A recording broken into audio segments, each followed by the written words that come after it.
नमस्कार मेरे प्यारे दोस्तों, कैसे हैं आप सभी। दोस्तों, आज फिर मैं एक नई कहानी लेकर आई हूँ जिसका टाइटल है टिक टिक का खूनी खेल। तो दोस्तों, मेरी ये कहानी सुनने के लिए मेरे चैनल को लाइक करें, शेयर करें और सब्सक्राइब करना ना भूलें। तो कहानी शुरू करते हैं बिना देरी के आज की टिक टिक का खूनी खेल पार्ट 1। सुबह के 5:20 पर राजेंद्र सिंह के मोबाइल की घंटी बजी।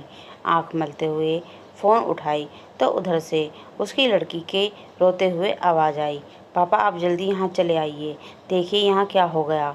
मेरे वो फ़ोन कट गया और उन्होंने 1-2 बार फिर कॉल बैक किया पर कोई नहीं उठाया। तभी फिर से किसी का फ़ोन आया, उन्होंने उठाया। उधर से आवाज़ आई, मैं पुलिस ऑफिसर विजयकांत बोल रहा हूँ, मैं आपकी बेटी के घर से बोल रहा हूँ। वो बात यह है कि आपके जमाई की हत्या कर दी गई है, आप यहाँ आने की कोशिश कीजिए। यह सुनकर उनकी आंखों से आंसू आ गए। फिर दिल इतना भी मोम नहीं था। वह एक समय के बहुत बड़े बड़े जाने माने एनकाउंटर स्पेशलिस्ट रह चुके थे, अब रिटायर हो चुके हैं। पत्नी चल बसी है बीमारी से, एक बेटी है, पर उसके घर से आज जो खबर आई है वह सुन उनकी आंखों से आंसू रुकने का नाम ही नहीं ले रहे थे। जल्दी से कपड़े पहन बाहर निकले। लड़की का घर गाजियाबाद से 50 किलोमीटर दूर था। किसी भी तरह वह वहां पहुंच गई। पुलिस वालों ने उन्हें देखते ही सलामी की। आज भी लोग मानते हैं कि गाजियाबाद के गुंडों को ख़त्म कर इन्होंने ही निजात दिलाई थी। उनकी बेटी रीमा ने रोते हुए गले लगा लिया। रीमा का लड़का जो 13 साल का होगा, उसने भी गले लगा लिया। राजेंद्र के जमाई का नाम विनोद था। वह एक सॉफ्टवेयर कंपनी में काम करता था, बहुत ही सीधा साधा। उसका तो किसी के साथ दुश्मनी भी नहीं हो सकती। फिर यह कैसे हुआ? उन्होंने उसको पोस्टमार्टम के पहले एक बार देखना चाहा, फिर पुलिस ने मना कर दिया क्योंकि उसके शरीर पर हर भाग के टुकड़े कर दिए गए थे। यह सुनकर वह हिल से गए और गुस्से में बोले, सालों को छोड़ूंगा नहीं। आप लोग जितनी जल्दी हो सके यह पता लगाइए कि यह काम किसने किया। अब तक विनोद के घर व और कई रिश्तेदारों को बता दिया गया था। अभी कल शाम ही तो विनोद उनके घर आया था और रात में ही राजेंद्र ने पुलिस में अपने पहचान की शक्ति दिखाई। वे जल्द ही मुजरिमों को पकड़ने की मांग की। उधर लखनऊ से विनोद की मां, पिताजी व 1-2 रिश्तेदार भी आ चुके थे। विनोद की मां व रीमा को रोकर बुरा हाल था। शाम तक पोस्टमार्टम रिपोर्ट आ चुका था पर कोई साक्ष्य नहीं मिल पाया। बस यह पता लगा कि मौत रात के 2 से 3 बजे के बीच में हुआ था। विनोद का क्रियाक्रम रात तक किया गया। रात की नींद गायब थी। रीमा का लड़का सौरभ दिख नहीं रहा था और न ही विनोद के पिताजी। रीमा ने पूरे घर में खोजा पर वह कहीं नहीं। बाहर निकलकर देखा तो वहाँ भी नहीं। जाकर तुरंत अपने पिता को बताया। उन्होंने इसे ज़्यादा गंभीरता से ना लेते हुए कहा, होगा यही कहीं होगा। रीमा ने भी ज़्यादा ध्यान नहीं दिया।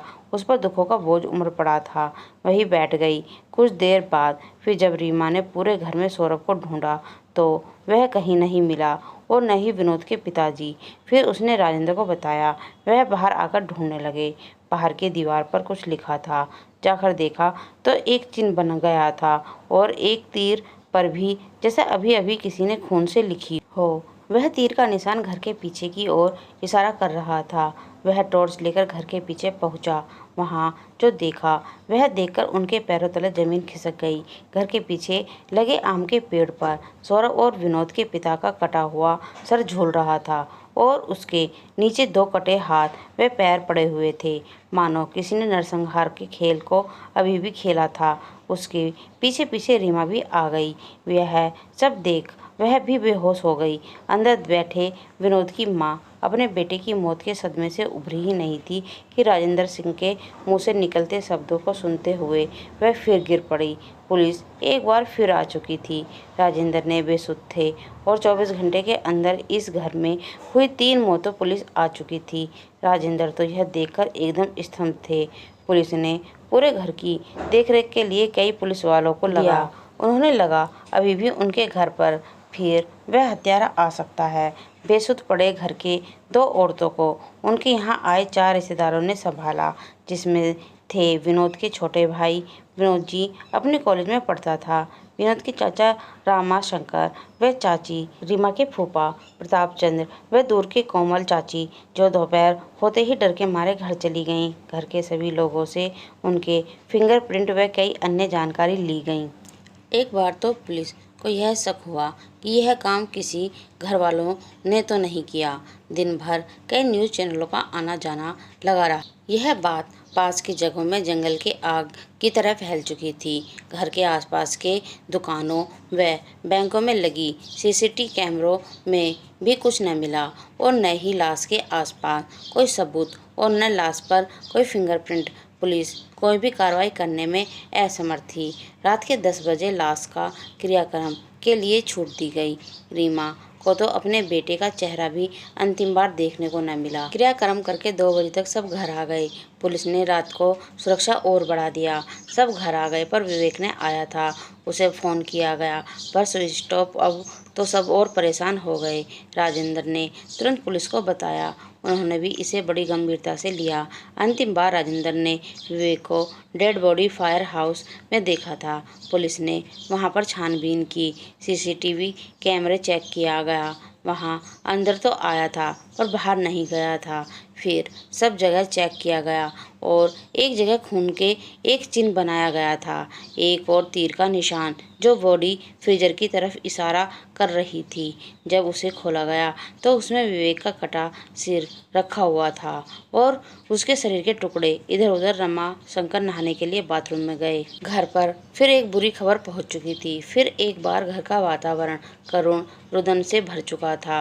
अब पुलिस सब घर वालों को अपनी कस्टडी के देखरेख में रखने की सोची, पर रमाशंकर नहाने गए हुए 1 घंटे से ज़्यादा हो चुके थे। दरवाज़ा खटखटाया पर अंदर से कोई आवाज़ न आई। कई बार बुलाने पर भी जब कोई आवाज़ न आई तो दरवाज़ा तोड़ा गया और अंदर फिर वही निशान और एक तीर जो बाल्टी का इशारा कर रहे थे। रमाशंकर के शरीर को काटकर बाल्टी में रखा गया। पुलिस हैरान थी कि घर के बाहर इतनी सुरक्षा के बाद भी कोई हत्यारा कैसे अंदर आ सकता है।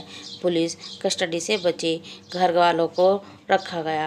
राजेंद्र यह सोच रहा था कि लाश के पास एक निशान छोड़ा है। क्या कोई उससे बदला ले रहा है? पर कौन?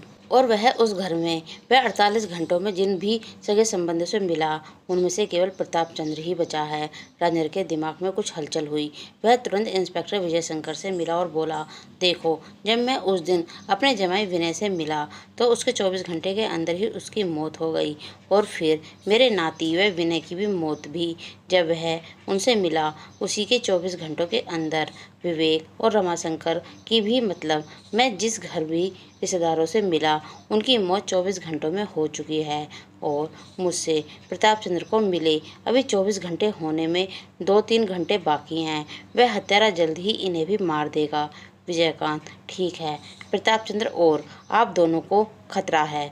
वह किसी भी औरत को नहीं मार रहा। हाँ, तुमने सही कहा, विजयकांत बोला। आप चिंता मत कीजिए, यहाँ किसी को कुछ नहीं होगा और हत्यारा भी पकड़ा जाएगा। कई पुलिस वाले और बढ़ा दिए गए। राजेंद्र की रही थी घड़ी की टिक टिक और तेज हो गई थी, मानो वह सावधान कर रहा हो। अब कुछ ही मिनट बाकी थी। इंस्पेक्टर विजयकांत बोले, उसकी क्या मजाल जो यहाँ आए।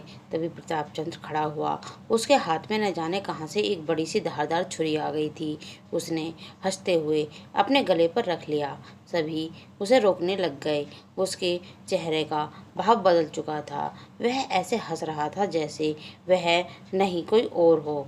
फिर एकाएक उसने अपनी गर्दन को उतार दिया। 1 मिनट तो किसी को कुछ समझ न आया कि अभी यहाँ क्या हुआ, पर पुलिस कस्टडी में डर का माहौल बन चुका था। तो दोस्तों, आज की मेरी ये कहानी यहीं समाप्त होती है। आखिर कहानी में क्यों लोग मारे जा रहे हैं इस तरह से, ये जानने के लिए मेरी ये कहानी सुनते रहें। और आपको ये कहानी कैसी लग रही है कमेंट में लिखकर ज़रूर बताएं। धन्यवाद।